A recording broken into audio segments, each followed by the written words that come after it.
So সবাই যে হচ্ছে এরকম দেখছে তোমাকে, তুমি অলওয়েজ বোল্ড ক্যারেক্টার প্লে করছো, your always playing the risky characters, your not playing safe. So আমাকে একটু বলো যে এই আনকনভেনশনাল ক্যারেক্টার চুজ করো এখন, আহ, সবাই তো ওইভাবে চিনে, তুমি একটু ফার্স্টে তোমাকে শুরু করে যে তুমি তোমার কথা বলো যে তুমি নর্মালি স্ক্রিন বাদে কিরকম, কেমন তুমি? আহ, আমি নর্মালি মানুষের মতন, সবাই যেটা যেরকম মানুষ সবাই তার নিজের জীবনে যেরকম ভাত খায়, ঘুমায়, ফ্যামিলির সাথে থাকে, ওটাই। আমি আলাদা কোনো মানুষ না। আমার হয়তো অভিনয়ের কারণে মানুষজন অন্যভাবে দেখেন, বাট আমার জীবনটা খুবই তোমার মতনই সাদামাটা, মানে সাদামাটা বলছে, মানে খুবই সিম্পল। মানে 8-10টা মানুষ যা করে তাই, এর বাইরে কিছুই ওরকম করা হয় না।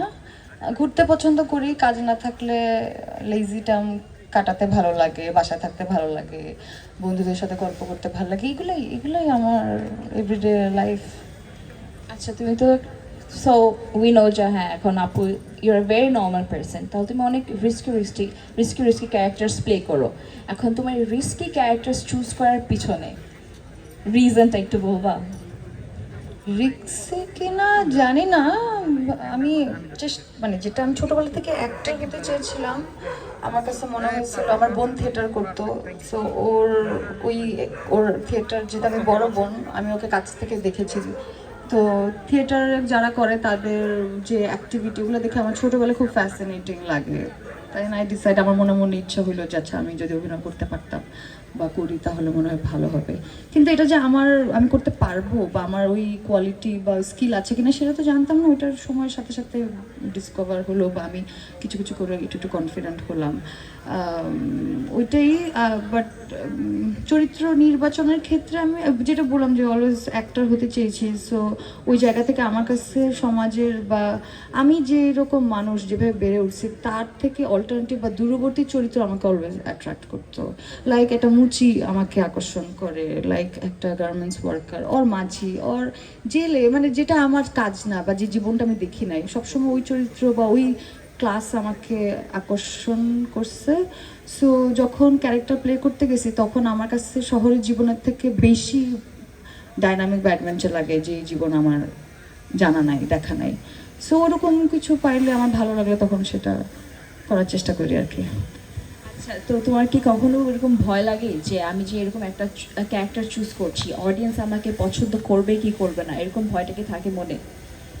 ভয় থাকে এটার যে আমি চরিত্রটা করতে পারবো কি না। অডিয়েন্স যখন কাজ করি তখন অডিয়েন্সের কথা ভাবি না আর কি, মাথায় আসে না যে কাজটা করলে কেমন ভাবে নিবে আমাকে, এটা আমার কখনোই এখন পর্যন্ত মাথায় আসে নাই।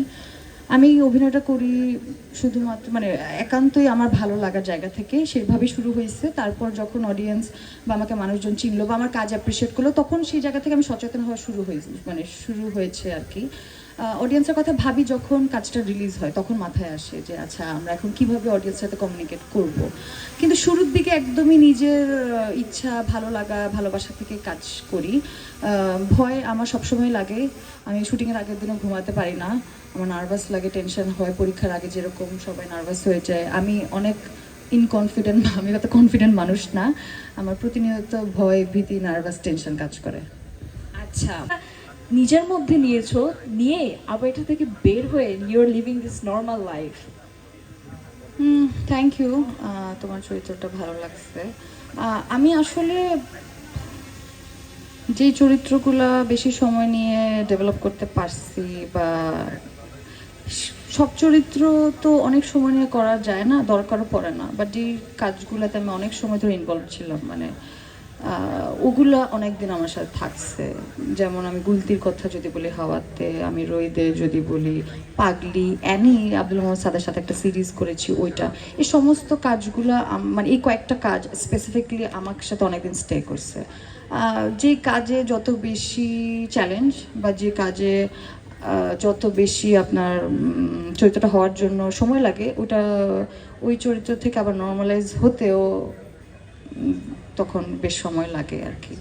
আচ্ছা তোমার এই ক্যারেক্টারসগুলো দেখে একটা কথা মাথায় আসে, মাল্টিভার্স অফ নাজিফা তুলসী, যে ইটস লাইক ইউর ইউনিভার্স, যেখানে তোমার অনেকগুলি ক্যারেক্টার্স, অনেকগুলি world, and we are just surviving and living on it.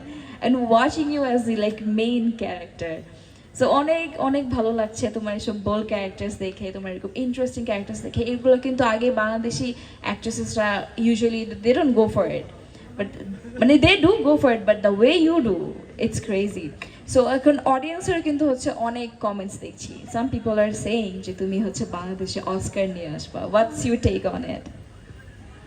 এটাকে আমি, এগুলো অনেক বড় বড় কথা, এত বড় কথা নেওয়ার মতন ক্ষমতা যোগ্যতা কিছুই আমার নেই, আমি বিশ্বাস করি না। মানুষ সে যে ভালোবাসা যেটা প্রকাশ করছে সেটা আমি খুব সম্মান জানাই, খুবই অ্যাপ্রিসিয়েট করি যে আমাকে অ্যাক্টর হিসেবে আমার অডিয়েন্স বা দেশের মানুষ অ্যাকসেপ্ট করছে, এটা আমার জন্য হিউজ, এটাই অস্কার ফর মি।